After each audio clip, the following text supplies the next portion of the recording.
अस्सलाम वालेकुम स्टूडेंट्स, कैसे हैं आप सब? Hope you are doing great. So आज हम लोग स्टार्ट करने जा रहे हैं chapter number 7 biology class 9th का, दैट इज़ मेटाबॉलिज्म। आज जो फर्स्ट वीडियो लेक्चर है इसमें हम लोग कवर करेंगे इसके तमाम एमसीक्यू। से चलते हैं एमसीक्यूज़ के पेज की तरफ। ये हम आ चुके हैं एमसीक्यूज़ के पेज की तरफ। सबसे पहला जो एमसीक्यू है that is what which is true about enzyme. So जो एंजाइम है, तमाम के तमाम जो एंजाइम्स है that are protein in nature. ठीक है। क्वेश्चन जो 2 है that is lock and key hypothesis of enzyme action supports that. इसका बी ऑप्शन करेक्ट है, एक्टिव साइट्स आर रिजिड। फिर सी वाला एक ग्राफ वाला क्वेश्चन है, which graph shows how temperature affects the rate of enzyme control reaction. So इसका D part correct है। ठीक है। So the next is what is true about cofactors. So cofactors in चारों में सबसे जो बेस्ट है that is the B part, that they help facilitate enzyme activity. 5 है हमारे पास, change in pH can alter the active sites by affecting what? They affect the ionizations of amino acids. ठीक हो गया। Next है the catalytic region on enzyme that recognizes and binds the substrate and carries the reaction. That region is known as the active site. ठीक हो गया। The graph shows the activity of 3 digestive enzymes at different pH levels. Which statement is correct? So जो enzyme Y और Z है, ये जो दोनों हैं ये pH 7 पे बेस्ट वर्क करते हैं, हमें इससे यही पता चल रहा है। फिर अगला है the diagram shows an amylase molecule catalyzing the breakdown of starch molecule. Which are the label parts P, Q, R and S? जो ये डी पार्ट इसका करेक्ट आंसर है। जो प्रोडक्ट है वो आर है, जो सबस्ट्रेट है वो पी है, जो एक्टिव साइट है वो क्यू है। ठीक हो गया। फिर है glycolysis is the breakdown of glucose. Glucose की जो ब्रेकडाउन का प्रोसेस है दैट इज ग्लाइकोलिसिस। ग्लाइकोलाइसिस बोल सकते हैं, लाइसिस का मतलब होता है ब्रेक डाउन, जैसे तोड़ना। The mechanism of ATP synthesis is phosphorylation. ठीक है। उसके बाद नेक्स्ट है in aerobic respiration pyruvic acid changes to.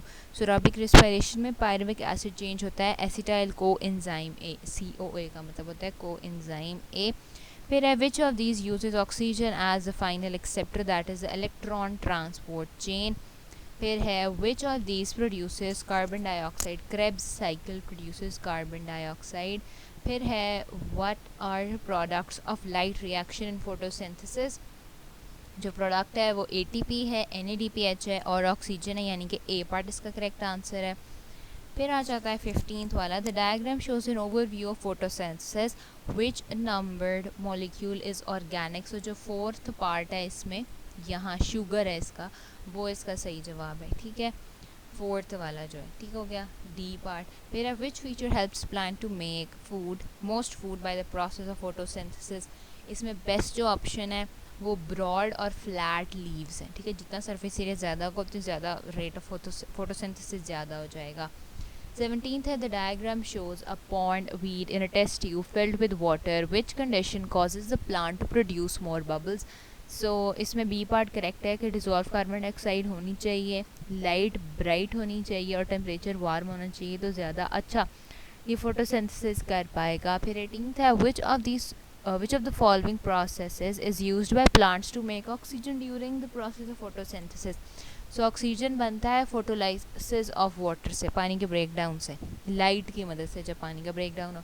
फिर 19th the diagram shows an overview of cellular respiration which label part represents NADPH। सो जो x वाला पार्ट है, ठीक है, ये रिप्रेजेंट करता है NADPH को। हमारे पास अब लास्ट है ये, a child left a carton on the lawn for 2 days when the carton was picked up the leaves under it had turned yellow, what cause the grass to change its colour? Lack of light, क्योंकि जब direct sunlight नहीं पड़ रही थी carton leaves के ऊपर या उस ग्रास के ऊपर, क्योंकि कार्टन था उसके ऊपर, इस वजह से उससे डायरेक्ट सनलाइट नहीं मिल रही थी और उस वजह से उसका कलर ग्रीन से येलो हो गया। तो हमने कंप्लीट कर लिए हैं चैप्टर नंबर 7 मेटाबॉलिज्म के MCQs।